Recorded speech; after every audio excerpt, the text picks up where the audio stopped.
नमस्कार, मैं बलराम भारती प्राकृतिक प्रहरी न्यूज़ से। आज हमारे साथ जुड़ चुके हैं प्राकृतिक प्रहरी न्यूज़ के मुख्य संपादक अजय चौहान।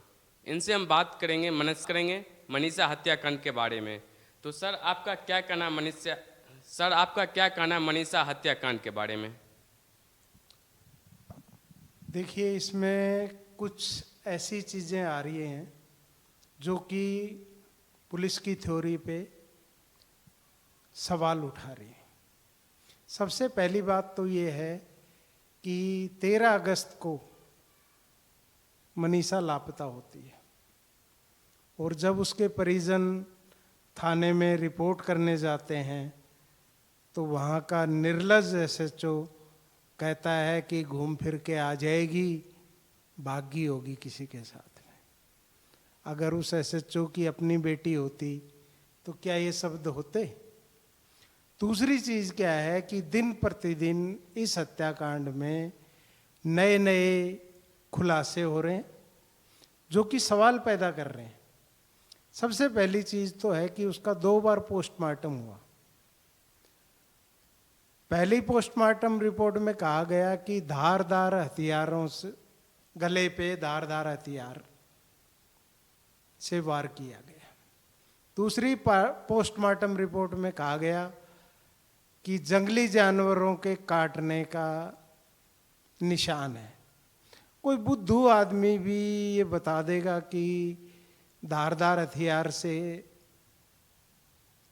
कैसे काटा जाता है, और जंगली जानवर क्या गर्दन पे ही काटेगा? ये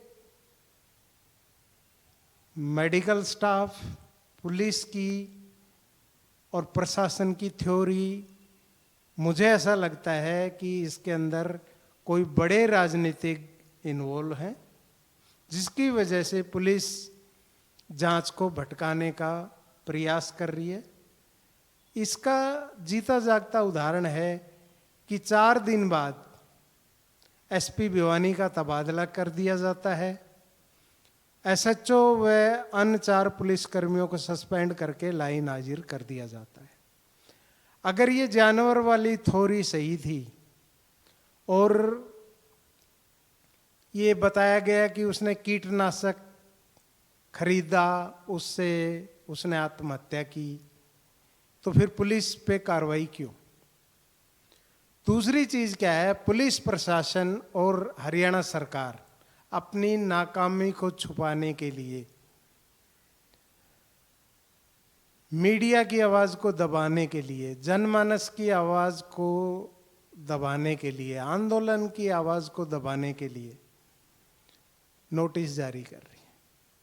पत्रकारों का काम है खबर दिखाना, ना कि सही और गलत की जांच करना। लेकिन एसपी भिवानी द्वारा पत्रकारों को नोटिस देके डराया जा रहा है, धमकाया जा रहा है और उनको रिपोर्टिंग करने से रोका जा रहा है। वो अपनी नाकामी छिपाने के लिए ये सब कर रहे हैं। किसके दबाव में है, किसका है, ये तो सर्वविदित है। वहाँ की आम जनता ये कह रही है, या किसी अंधे को भी दिखाई देगा कि जानवर के काटने का और धारदार हथियार से चोट होने का दोनों अलग अलग चीज़ें हैं। 2 बार पोस्टमार्टम हो चुका है। पुलिस की थ्योरी, प्रशासन की थ्योरी, हरियाणा सरकार की थ्योरी किसी प्रभावशाली आदमी को बचाने की है। अगर पुलिस वाले उसमें ठीक कार्रवाई कर रहे थे तो सस्पेंड क्यों किया गया? एसपी का तबादला क्यों किया गया?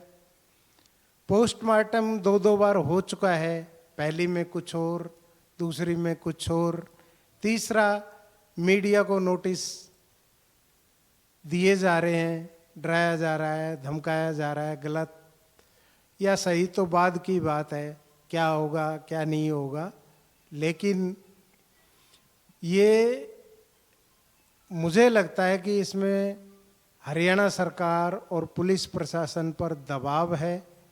वो लोग इसकी सही से जांच होने नहीं देना चाहते। मेरे विचार से इस मामले को सीबीआई को दिया जाए, जिससे कि दूध का दूध और पानी का पानी। हो सके कहीं ना कहीं पुलिस प्रशासन, हरियाणा सरकार मामले की लीपापोती कर रही है और दोषियों को बचा रही है।